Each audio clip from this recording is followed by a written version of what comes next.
Ok, então estamos começando o nosso encontro para tratar sobre as relações étnico-raciais e a cultura afro-brasileira e indígena.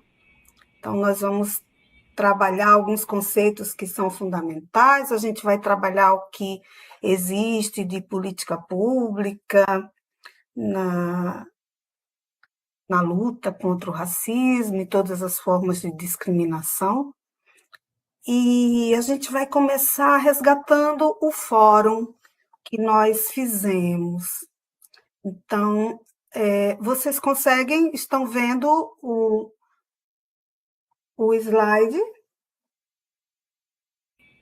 Sim, professor. Sim. Ok.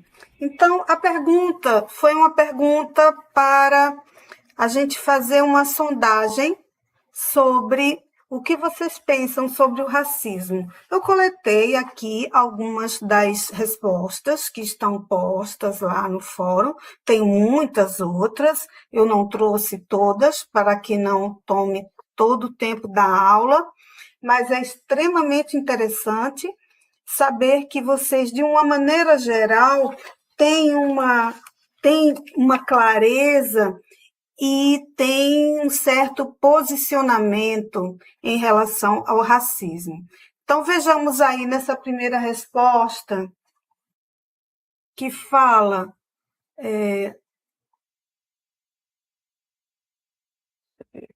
A primeira. Vocês conseguem ler? Porque para mim está parecendo pequeno aqui. Dá de ler, professora. Está um pouco pequeno, mas dá de ler. Tá.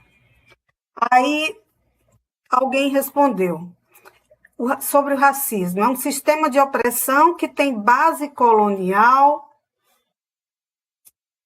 e considera que a diferença racial é uma régua para dividir a humanidade em quem é superior e quem é inferior, e considera que há uma hierarquia baseada em etnia, cor, origem. Outra resposta. Para mim, o racismo tem suas raízes no período da escravidão no Brasil. Então, a primeira resposta tem uma proposta conceitual, chamou o racismo de um sistema opressor, né? A segunda resposta aponta para o começo de tudo e não necessariamente traz o conceito de racismo. Já a terceira resposta diz algo totalmente errado que infelizmente ainda existe em nosso meio. Então, essa terceira resposta ela traz um juízo de valor sobre o racismo.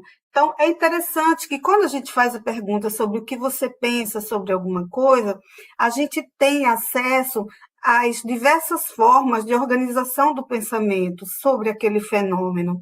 Então, é muito interessante e que bom que vocês responderam e que continuem trazendo essas respostas lá no fórum. Aí, para outros, é um problema histórico e social que ainda produz desigualdades e limita oportunidades para muitas pessoas. Para mim, o racismo tem suas raízes no período da escravidão no Brasil. Outra pessoa ainda diz: toda e qualquer forma de discriminação a uma pessoa por conta de sua aparência ou etnia. Constitui-se como fenômeno social e histórico caracterizado pela discriminação, exclusão ou hierarquização de indivíduos e grupos em características étnico-raciais. Essa resposta se baseia numa tentativa de conceituar, né? Na minha opinião, o racismo é algo muito triste e injusto. Ele carrega uma história horrível de escravização, sofrimento e exclusão que deixou marcas profundas na sociedade até hoje. Acredito que não basta apenas não ser racista, também é preciso ser antirracista, ou seja, combater o preconceito e incentivar o respeito e a igualdade e a valorização de todas as pessoas. Outra resposta: toda e qualquer forma de discriminação a uma pessoa por conta de sua aparência ou etnia.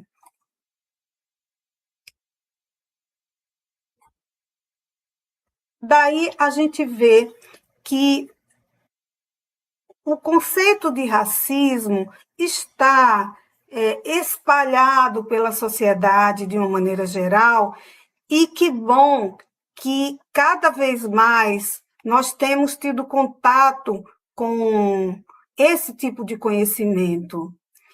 E ele já se faz presente na maneira como se reage também. Veja que em algumas dessas respostas, e é claro que tem muitas outras respostas, vocês são muitas pessoas, né? Já tem uma declaração ética contra todas as medidas de discriminação contra pessoas, seja por origem, seja por cor, seja por aparência. Então, a gente tem uma linha comum entre as respostas, a postura ética contra toda forma de racismo.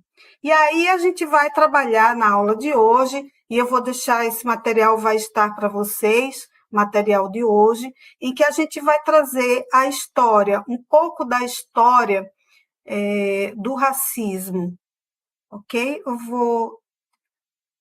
Eu vou compartilhar aqui a tela.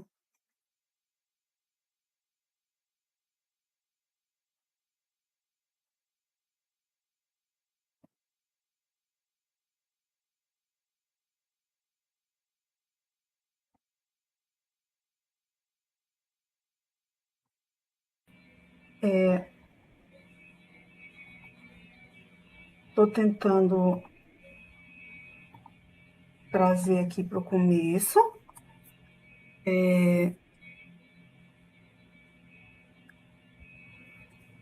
Nós temos aí alguns dados que os historiadores trazem para nós. O Brasil recebeu em torno de quase 5 milhões de pessoas africanas escravizadas. E isso equivale a 40% de toda a diáspora. Então, de toda a fuga das pessoas africanas para outros continentes e outros países. O Brasil, então, teve uma rota muito conhecida e muito utilizada. E aí a gente vai ver que nós tivemos, tem uma figura aqui que eu vou mostrar, deixa eu arrumar aqui. Nós temos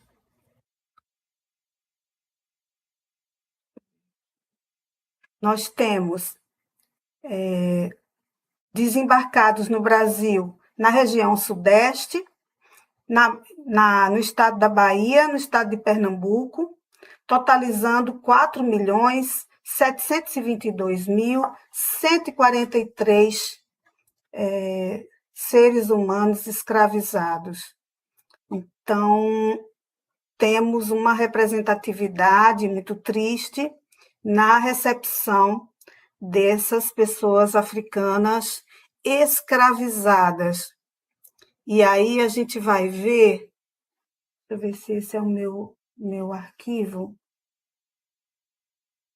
É para ter aqui uma... tem. A gente vai ver que a chegada dessas pessoas escravizadas trouxe uma mão de obra totalmente gratuita para atuar nesses ciclos econômicos.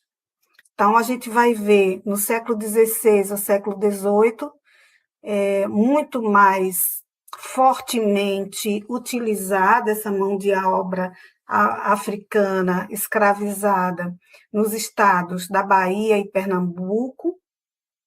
E aí a estimativa que os historiadores apontam para nós é de 1,5 milhão de pessoas escravizadas, que equivaleria a 60% da população do Nordeste como um todo. Então, 60%, mais da metade da população do Nordeste passou a ser composta por pessoas escravizadas, totalmente alijadas de todos os seus direitos de cidadania. Aí a gente tem no século XVIII, no ciclo do ouro, nos estados de Minas Gerais, Goiás e Mato Grosso, com 800 mil. Mais de 50% da população de Minas Gerais no século XVIII. No ciclo do café, já no século XIX, essas pessoas, esse contingente de pessoas escravizadas ficou em torno de 2 milhões nos estados de Rio de Janeiro e São Paulo, sendo que o Rio de Janeiro predominou em relação a São Paulo, com 40% da população escravizada no século XIX. Então, esses dados são importantes porque eles realçam, eles trazem o impacto, a magnitude da situação dos escravizados e dá uma ideia para a gente do impacto da presença da mão de obra escravizada na economia do Brasil colônia e depois. Então, esses dados têm uma importância bastante significativa quando a gente pensa na origem do racismo, quando a gente pensa na demora para o Brasil liberar as pessoas escravizadas. Então, foi o último país a abolir os seus escravos, e a gente tem ideia, né, do quanto foi dolorido para a classe dominante fazer essa abolição, porque comprometeria bastante a economia da época. Aí, além dessas atividades que estavam no quadro anterior, nós temos a pecuária do século XVII até o XVIII, na região sul, do Nordeste até o sul. Na Amazônia, nós tivemos também, dos séculos XVII e XVIII, nos ciclos do arroz, do anil e das drogas do sertão, cacau, cravo, canela, que eram as especiarias que eram importantes e que também constituíam um ciclo, realizando o cultivo, extração e o transporte desses produtos através dos rios da região. E aí também nós temos a presença das pessoas escravizadas no cultivo do algodão, lá no estado do Maranhão. Então, em termos de manutenção do sistema econômico, a mão de obra escravizada está aí claramente demonstrada como a base fundamental dessa economia. E sem custo, né? Sem custo nenhum. Morreu, substituído. Aí a gente tem aqui, esse texto ele é grande e eu separei eles em trechos. Para a aula de hoje, eu tenho que pegar esse que era um texto menor. Vocês conseguem enxergar aí?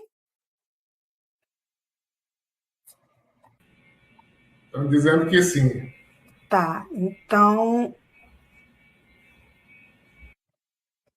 eu trazia aqui a escravidão como mão de obra, como sistema de uso do corpo da pessoa escravizada, da pessoa africana, para o trabalho sem qualquer tipo de remuneração, sem qualquer direito, sem reconhecimento do outro como sujeito. A pessoa escravizada não era tratada como uma pessoa, era objeto da posse de quem tivesse pago por ela, né? Então, é dentro desse contexto que se dá as lutas abolicionistas. Então, depois que aconteceram todos os movimentos pela abolição, aí a gente vê uma tentativa de se branquear a pele preta.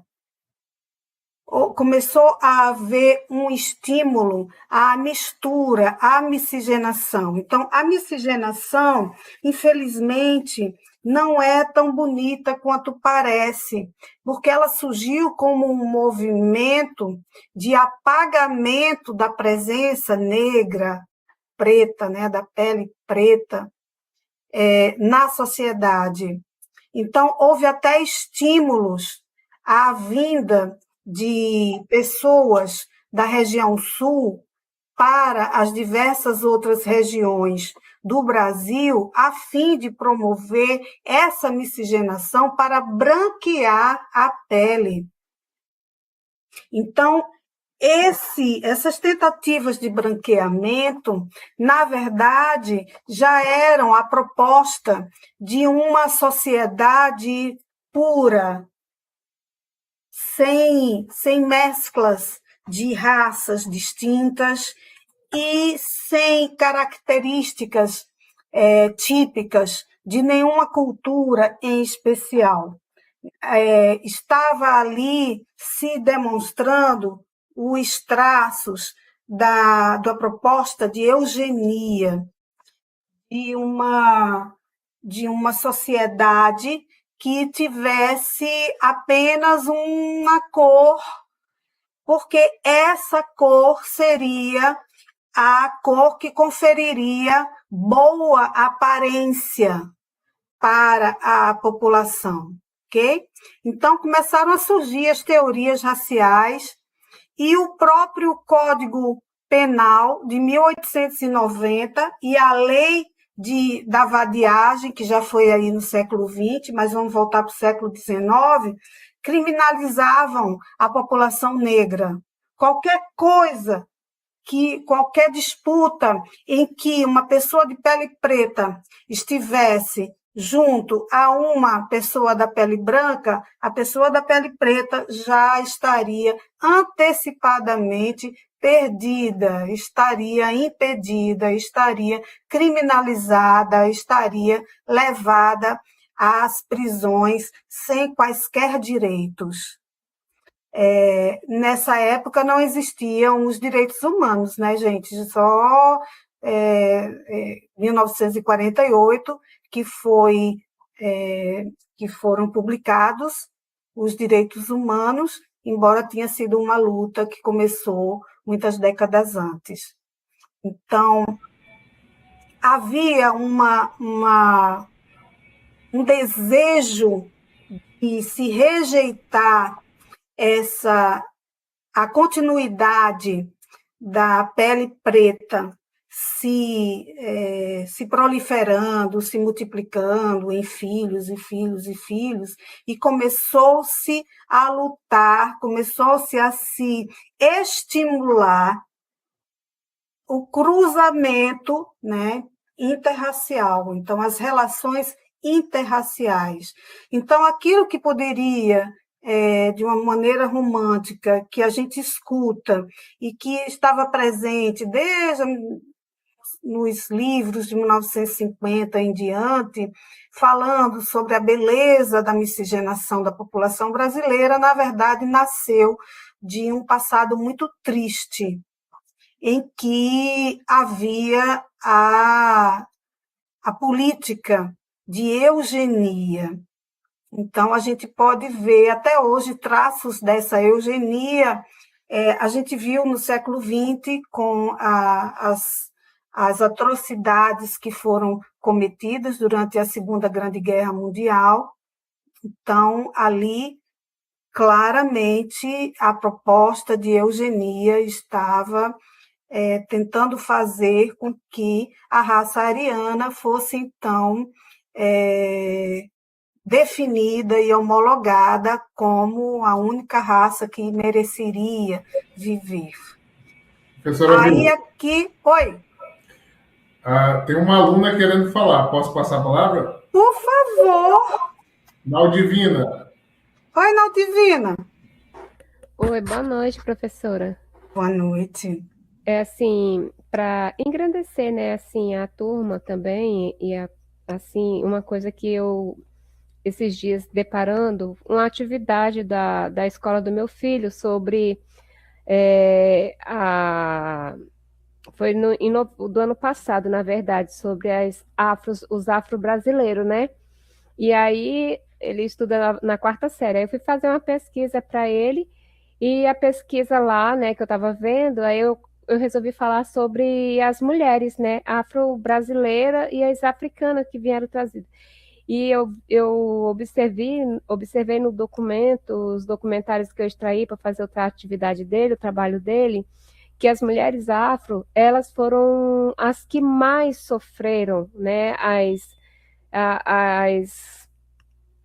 as escravas, porque elas eram tratadas como se fossem animais dos seus senhores, porque elas tinham que reproduzir, reproduzir, reproduzir, para que pudessem ter mais mão de obra para aqueles senhores ali, porque os outros aí iam ficando velhos e elas tinham que reproduzir. E com o passar dos anos, a Lei Áurea, ela, quando veio, para aquelas crianças que tinha que ser ali as menores, elas tinha que pagar um certo tempo ali, né, para poderem ser libertas, né? Elas não foram assim libertas exato assim de momento, tiveram um período, elas tiveram que trabalhar aquele período ali para os seus senhores para poder, quando adquirisse uma certa idade, elas poderem sair dali. E outras conseguiram a liberdade através de servir o exército brasileiro. Aí elas conseguiam sair da mão dos seus senhores, né?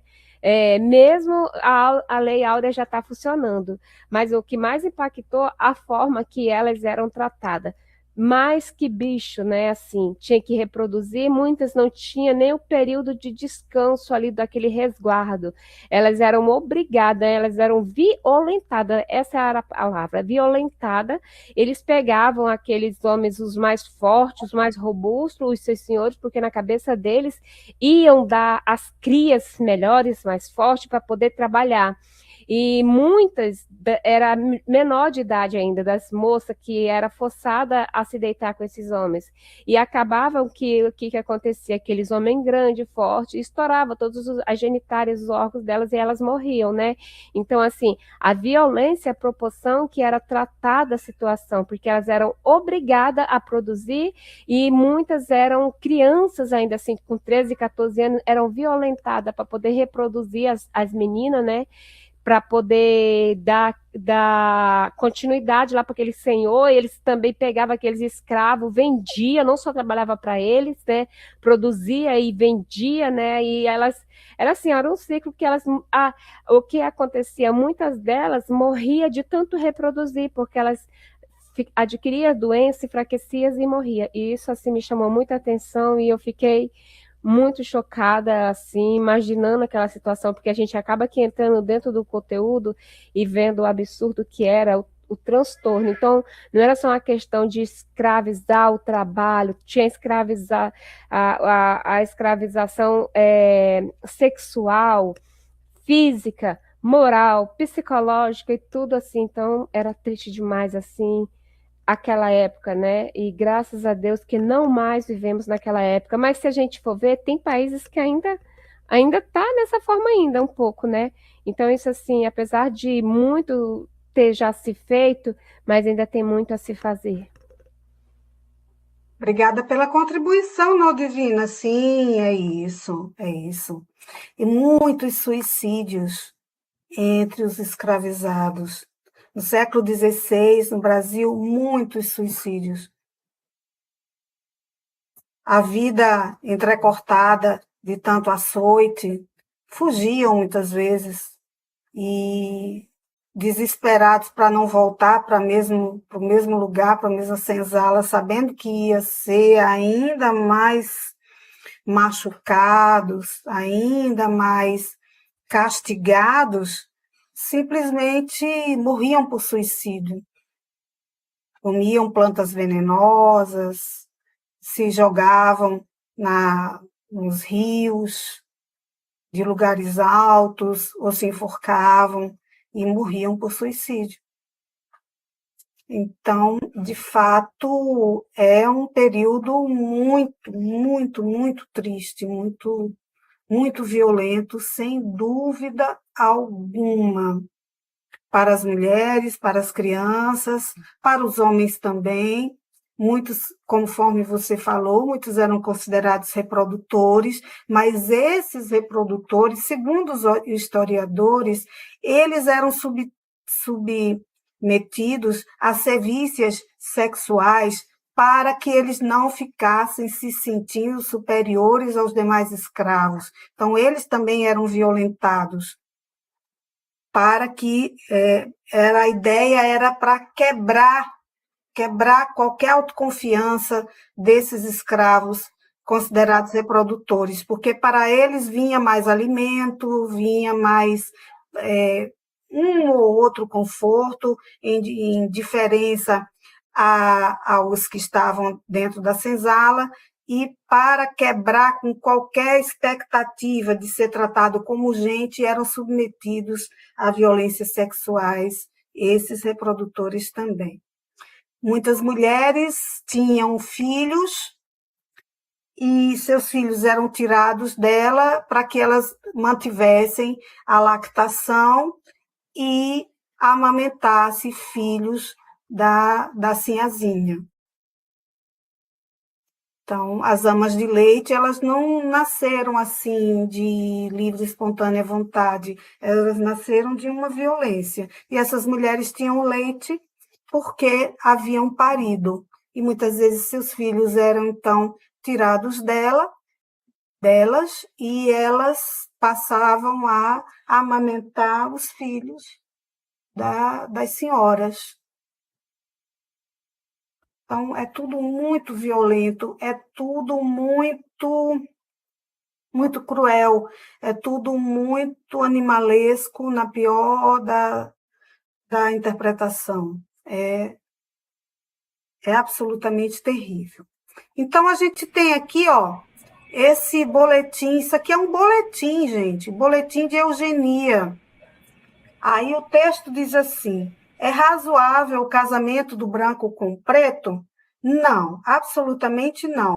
E ainda mais, nem razoável, nem decente. Então, a pele preta era associada a tudo que fosse baixo, sujo, feio. As pessoas pretas não eram de Deus, não eram consideradas nem dignas de existir.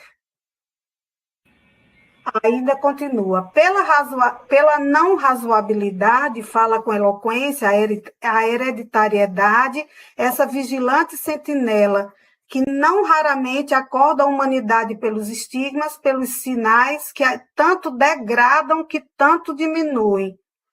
E aí ele falando da teratologia, o capítulo das monstruosidades, então falando como era ruim a descendência dos pretos. Então, era absolutamente necessário que se branqueasse o mais depressa possível, porque a gente viu, em slides atrás, que a quantidade de pessoas africanas que vieram para o Brasil formavam um contingente populacional enorme. Considerou-se até 40% de toda a diáspora africana. Só vindo para o Brasil. Temos aqui algumas mensagens no chat. Tem da Elissandra. Ela diz o seguinte: sou nordestina e estou reconhecendo o seu sotaque, professor. Estou amando. Companheira! A Kemily. Que delícia! A Kemily, exato. E após essa liberdade imediata, os escravizados saíam sem direito e acesso à terra, educação, moradia, saúde, tendo a miséria presente no cotidiano e uma jornada bem pesada mesmo depois da Lei Áurea.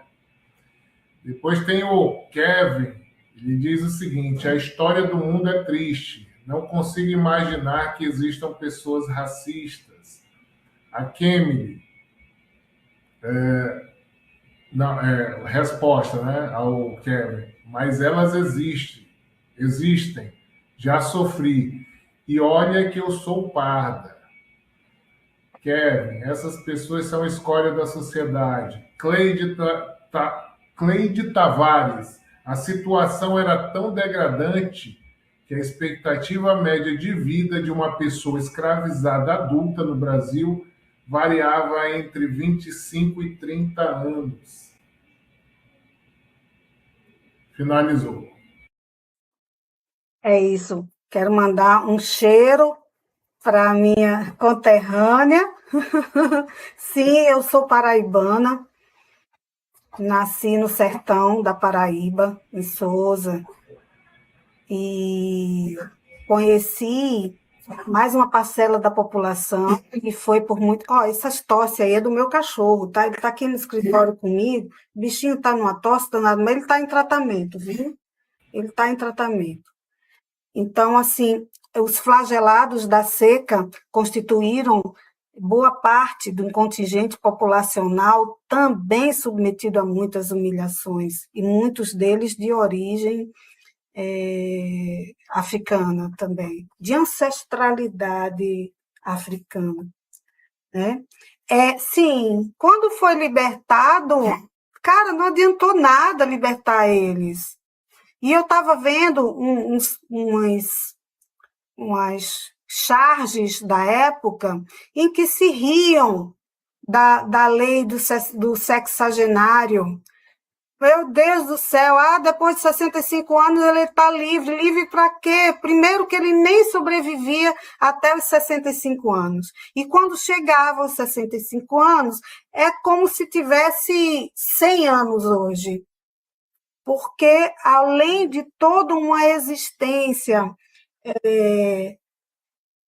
penosa, pelos trabalhos duros, árduos, em jornadas de trabalho sem descanso, sem comida, não tinham direito à comida, comiam os restos que vinham da casa grande, se viravam pela mata, experimentando folhas, frutos, raízes, cozinhando, alguns morrendo envenenados nessas tentativas desesperadas de encontrar comida por conta própria, porque eram submetidos a esses regimes também do ponto de vista da alimentação. Então, de fato, a abolição, ainda mais que foi o último país, o Brasil, né, que aboliu seus escravos, a abolição não significou muita coisa, não. Então, toda aquela festa, a abolição, a Lei Áurea, e aquilo ali, de fato, para quem estava vivendo na época, não significou que eles tivessem resgate da sua dignidade. Não tinha dignidade nenhuma, não tinha direito, como foi muito bem dito pela minha colega aí, não tinha direito à terra, não tinha direito a empregos, os empregos eram todos exigentes de uma boa aparência, preto não tinha boa aparência, então não era, a gente vai ver daqui a pouco, não eram, desde a candidatura dele para aquele emprego já era banido, já era rejeitado, já era barrado ali, não podia nem se candidatar por causa da boa aparência. Boa aparência, leia-se branquitude. Aí, deixa eu ver aqui mais. Olha aqui, ó, um jornal de 1911. Olha aí, ó, na primeira década encerrando a primeira década do século XX. Empregado, casa importadora de máquinas, precisa de boa aparência para visitar a freguesia. Respostas à caixa 86 do escritório desta folha. No caso da moça, família brasileira de tratamento precisa de uma moça branca de boa aparência, que saiba coser e dê boas referências. Aí diz o endereço. Então, veja, a sociedade não estava pronta para acolher essas pessoas, para absorvê-la no mercado de trabalho, nem nos afazeres domésticos. E durante a plenitude da escravidão, quem não estava participando diretamente dos ciclos que nós vimos, estava trabalhando nas casas, estava fazendo serviços domésticos nas casas, na escala 7x0. Trabalhavam, eram muitas vezes, quando eram mulheres, eram violentadas pelos seus donos, pelos seus proprietários, e iam dormir nas senzalas. Então, o mercado de trabalho não absorvia esses escravizados. E os escravizados forros, né, aqueles que haviam sido alforriados e que detinham alguma soma em dinheiro, aí eles sim colocavam alguma venda, né, alguma barraca para vender alguma coisa, algum comércio, alguma prestação de serviço para poder sustentar a sua família, e mesmo assim era totalmente deslegitimado, melhor dizendo, pela sociedade da época. Aí, essa pintura é de 1895. Se vocês prestarem bem atenção nessa pintura, olhe isso. Ela é a representação mais nítida do desejo de branqueamento que a eugenia propunha, certo? Veja, nós temos esse homem branco aí. Eu queria um negócio de apontar, mas eu não estou achando aqui, não, eu não estou enxergando ele, não. Tem esse homem branco aqui, certo? Aí tem essa mulher que é preta, mas tem a pele clara, com uma criança branca no colo, certo? E tem essa outra mulher, que já é uma senhora de idade, preta, e ela está em posição de gratidão, de bênção. Sugere a pintura, e os historiadores contam, que esse quadro reproduz uma cena muito comum na época, em que as moças de pele mais clara eram enviadas, eram estimuladas, eram levadas à presença dos jovens brancos para branquear a população. E quando vinha uma criança de pele branca, era o alívio para todos daquela casa, tanto para o pai branco, quanto para a moça, né, a mãe do bebê, que estava, então, sendo alçada a uma posição social de mais conforto e de mais segurança, e mais ainda em relação à avó do bebê, que essa sim poderia morrer em paz, que ela ficaria sempre lá na senzala ou lá no quartinho, longe da casa grande, longe, portanto, da sua filha e do seu neto, mas sabia que a partir dali a sua filha estaria com seu futuro um pouco mais confortável do que estaria se não tivesse se deitado com um branco. O nome do quadro é A Redenção de Cã. Agora, é claro que, assim como de um lado tem a opressão, tem o poder econômico, tem toda uma história e ancestralidade de domínio, né, e de hegemonia da raça branca, da pele branca, dos costumes brancos, da comida branca e tudo mais. Do outro lado tem a resistência de quem tem a pele preta. Então, nós vemos ali as representações mais claras dessa resistência, inclusive no período depois da abolição. Então, os quilombos, que eram os lugares afastados, no meio da mata, onde se reuniam os escravizados e escravizadas que queriam fazer planos para viver, para escapar daquele regime tão duro, daquela vida sofrida no açoite, na dor, nas torturas mais pesadas, mais difíceis. E muitas vezes eram os locais onde eles eram socorridos e tratados a partir de ervas. Muitas vezes vinham para lá todos machucados, ensanguentados, mutilados pelos castigos de seus patrões. E aí, nesse local, eram então acolhidos e tratados. Aí, o mais famoso para a gente é o de Palmares, né, que resistiu por muito mais de 100 anos. E aí a gente tem também a... Eita, não queria voltar não, peraí. A gente tem a presença das pessoas pretas, principalmente dos homens, que os homens pretos, aqueles poucos que tenham sido alfabetizados, que eles começaram a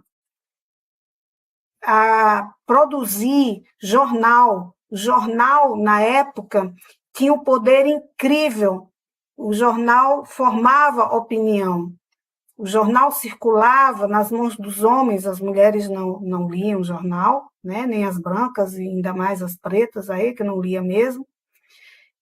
E aí começou a surgir uma imprensa negra. Aí um jornal como... Aí está escondido o nome, mas é o Homem de Cor.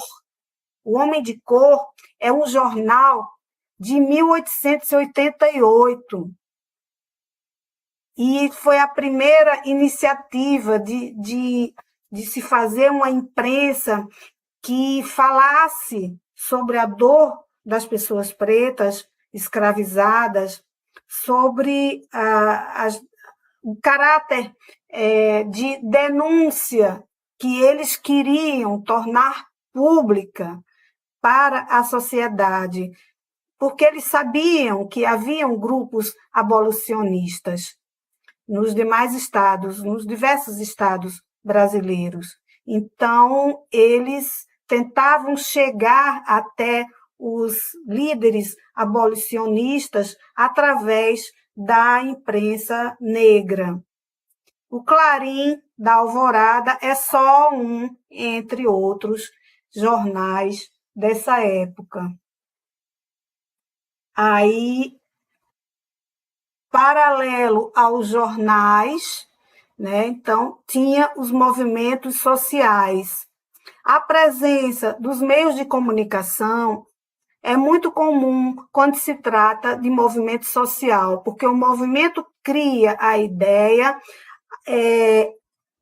acolhe aquele coletivo de pessoas que pensam parecidas com aquelas ideias, e a imprensa envia essas ideias e trata de disseminar aquelas ideias, aquelas proposituras políticas, aquelas informações que poderiam vir a comover as pessoas que ocupavam posições decisórias para a causa da liberdade antes da abolição e depois da abolição para o resgate da dignidade de sujeito das pessoas agora já alforriadas.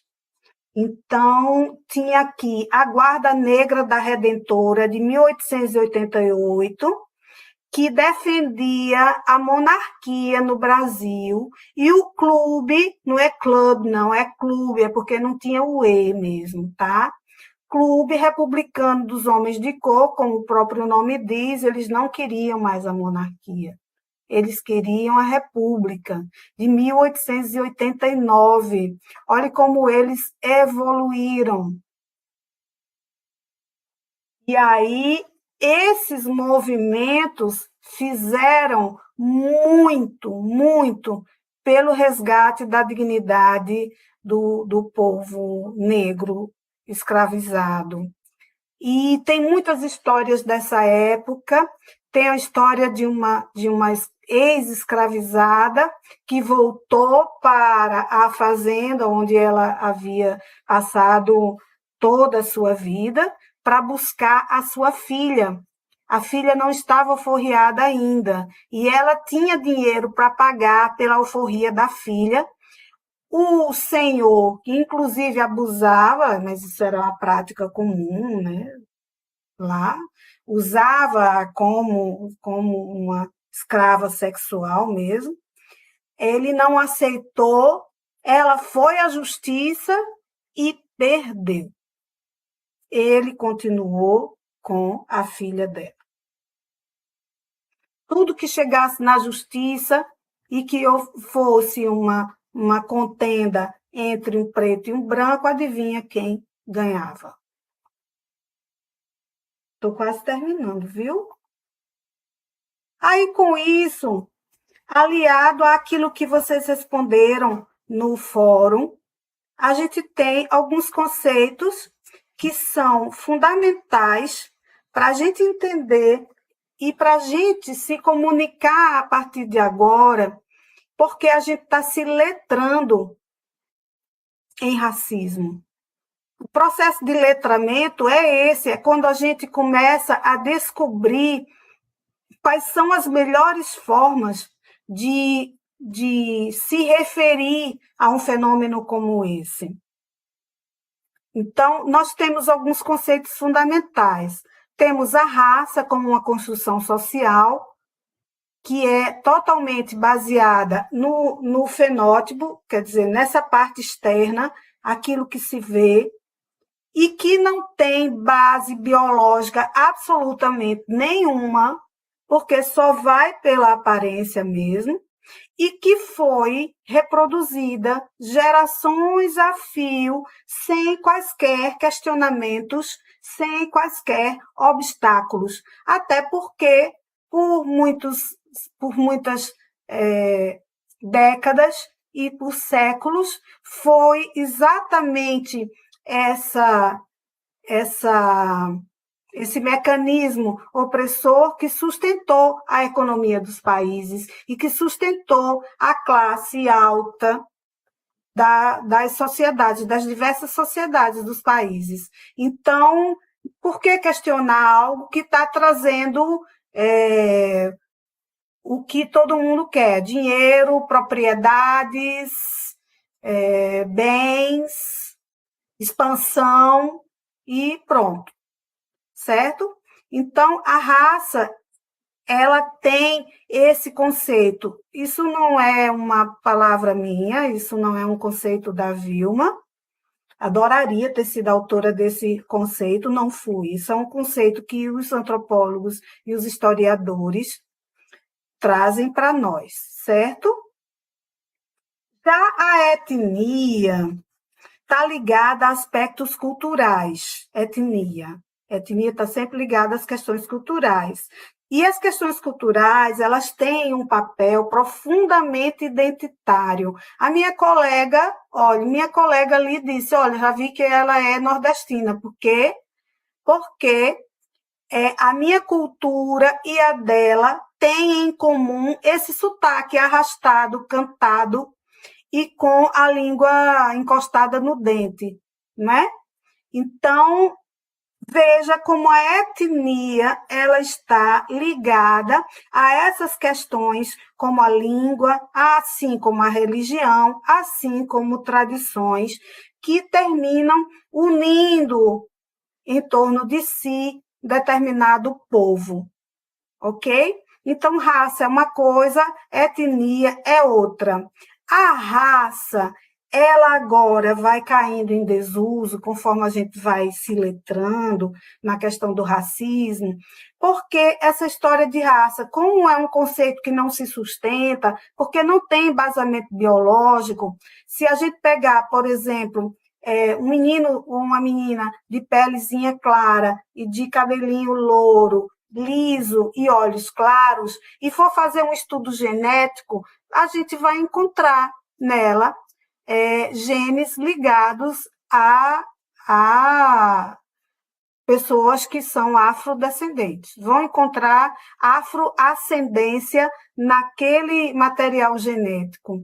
Né? Tem um cara muito interessante, o Kabengele Munanga, que ele disse, se pegasse todo mundo que está aqui na plateia, eu assisti uma palestra dele, pegar todo mundo aqui na plateia, colhermos sangue, fizermos os testes genéticos, vamos descobrir que somos muito mais parecidos geneticamente do que imaginamos. Tem muito mais negros do que a gente imagina que tem. Né? Então, esse conceito de raça, essa expressão raça, ela vai perdendo a força, né? Porque ela é uma construção social e que foi utilizada muito mais para perseguir, matar, discriminar e apagar qualquer subjetividade do que para outra coisa. Aí a gente já vai terminando. Aqui tem um material que eu uso para as nossas discussões. Depois eu vou ver com o professor Franklin como que é feita essa difusão dos materiais. Mas esse material que eu estou usando hoje nesse slide já vai estar disponível para vocês na plataforma. Agora, eu não sei quanto tempo a gente ainda tem, eu abriria para discussões, perguntas, colocações, e são todas muito bem-vindas. Ok, professora. Tem aqui no chat a Cleide, ela complementa dizendo o seguinte: fiquei admirada no quanto a professora doutora Vilma se parece com a doutora Andréa Vermont, conhecida nas redes sociais por seus conteúdos sobre psicanálise e saúde mental. Achei a semelhança impressionante. Olha, legal, já quero conhecer a Andréa Vermont, não conheço. Tem mais, pessoal? Perguntas? Aproveitem.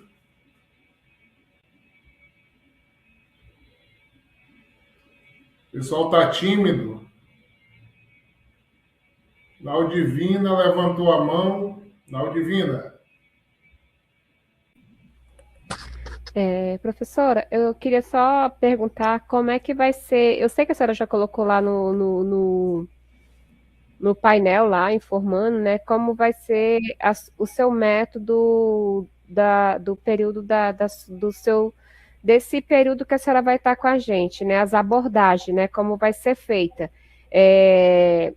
E eu vi que tinha uma atividade que ela está encerrando hoje, né, lá. Alguns amigos até andaram questionando que foi muito pouco tempo, porque foi no começo da semana colocado e, tipo assim, muitos queriam primeiro ter absorvido a sua aula para depois responder lá o fórum, entendeu? Mas não era, mas era para ser uma sondagem, aí não dava para fazer depois da aula. Ah, tá. Então é isso, né? Assim, a dúvida que eu tive, então era uma sondagem, era um experimento mesmo, né? Era. E como é que vai ser? A gente vai ter mais algumas outras atividades para incrementar, agregar as nossas notas? Como vai ser? Sim, vocês terão fóruns e terão, além dos fóruns que serão avaliativos, vocês terão também mapas mentais. Nós vamos trabalhar com mapa mental. Eu não vou passar uma prova, eu vou pedir que você leia um texto sobre a unidade correspondente, né? E faça um mapa mental. E a gente vai ter, hoje eu acho que a gente não vai ter tempo, mas eu pretendo trabalhar com vocês o que é um mapa mental, como que a gente faz um mapa mental, né? Sem trazer nenhuma receitinha assim pronta, mas te dizer como é que você se organiza no pensamento para fazer um mapa mental. E o mapa mental, ele geralmente as pessoas gostam bastante porque usam da sua criatividade com desenhos, com setas, com diagramas, e aquelas dificuldades que muitas pessoas referem para escrever, elaborar, elas no mapa mental elas não têm essa dificuldade, porque não tem um texto claro, tem os conceitos, tem as considerações e os entendimentos, as interpretações que ela propõe para determinado conceito, a interlocução entre um conceito e outro, a cronologia dos acontecimentos que aquele texto trouxe, por exemplo, que são perfeitamente passíveis de reprodução num mapa mental. Aí a gente vai trabalhar as avaliações escritas, presenciais, através do mapa mental.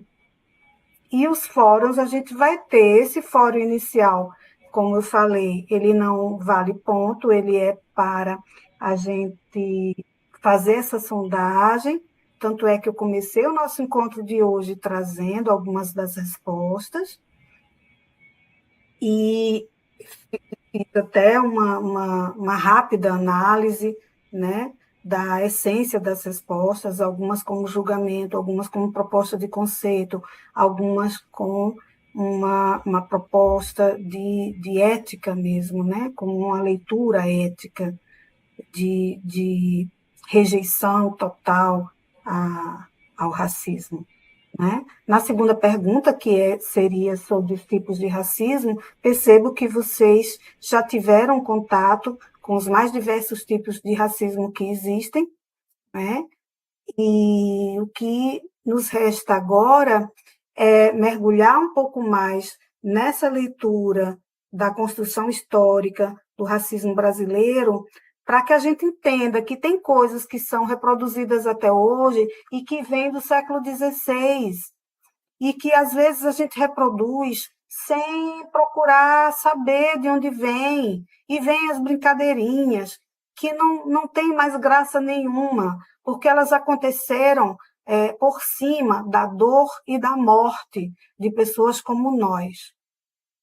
Assim como tem também aquela coisa do romantismo, que era muito comum, aquele ufanismo todo em relação do Brasil, da constituição histórica da população brasileira, e a gente já vai vendo, com a ajuda dos historiadores e historiadoras, que não tem nada de bonito, não tem nada de romântico, tem muita dor, e como se não bastasse ser tirado lá do seu país e vindo para um outro país para trabalhar e ter uma vida infernal, ainda ter que ser submetido a um processo de apagamento da sua subjetividade e de branqueamento da sua descendência, que é o que vem depois,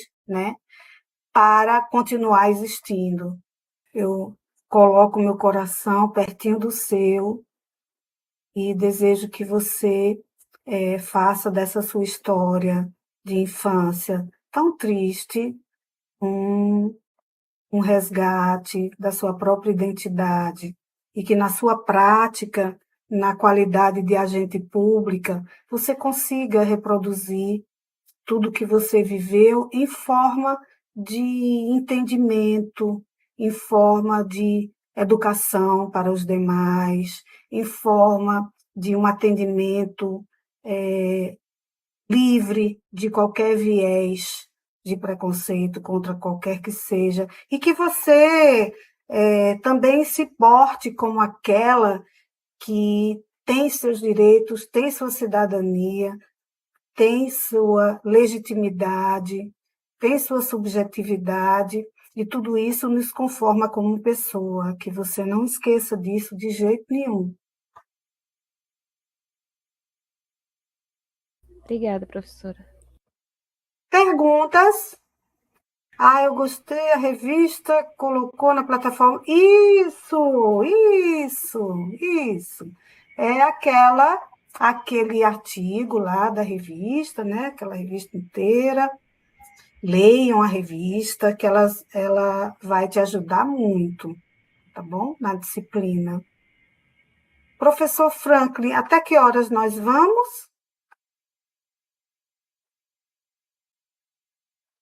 Obrigada, Stephanie. Muito obrigada. Muito obrigada, Kevin.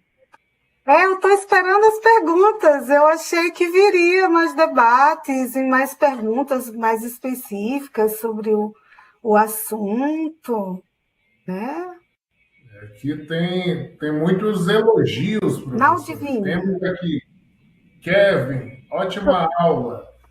Kennedy, eu amei a aula. Muito Obrigada. interessante, o conteúdo ficou bem explicado. Muito obrigada. A Aldivina quer contribuir, creio que, eu não sei se eu não baixei a mão dela, mas a Aldivina quer falar? Quero. Professora, hoje no Brasil, assim, eu não sei se eu estou bem certa, mas existe algumas colônias, né, de Palmares ainda, né? Mas hoje, qual é a região que mais a gente temos essa concentração de pessoas afro que ainda reside no Brasil com as suas culturas, suas miscigenação? E assim, apesar de tudo que tem sido acontecido, mas eu acredito que deve ter um mapa de estatística em quais regiões que mais a gente vê casos de preconceito, porque deve ter boletim de ocorrência, essas coisas, uma estatística feita sobre povos que ainda estão vivendo na mesmice de séculos atrás e o preconceito prevalece mais naquela região. Talvez assim, tipo assim, região sul, porque são mais pessoas brancas, região norte, porque o povo quase não tem absorção de cultura, esse tipo de coisas. Uhum. Onde a gente vê o maior índice desses problemas que ainda precisa ser corrigido, que tem muito a se fazer ainda. Nós temos dados mesmo em relação a isso, só que a gente vai trabalhar na segunda unidade essas questões. Então, eu gostaria de deixar a tua pergunta para a gente responder na segunda unidade, quando a gente vai trazer como é que está o Brasil hoje, e aí a gente já vai incluir os povos originários, e nós temos essas estatísticas, sim, tá? Tá bom. E aí, quem mais? Vou fazer a despedida, então. Gente, muito obrigada. Eu agradeço muito a acolhida de vocês, agradeço muito o carinho. Eu estou muito contente. É a minha primeira vez no curso EAD. Eu preparei a aula com muito carinho. Eu tenho as outras aulas preparadas também, todas com muito carinho. Essa pergunta da Naldivina, nós vamos responder na próxima aula, quando a gente estiver trabalhando a segunda unidade. Eu agradeço muito o acolhimento de vocês, contem comigo, e eu tenho certeza que essa disciplina, considerando essa postura tão carinhosa, tão dedicada de todos vocês, vai ser muito proveitosa para todos nós, viu? Muito obrigada, um beijo.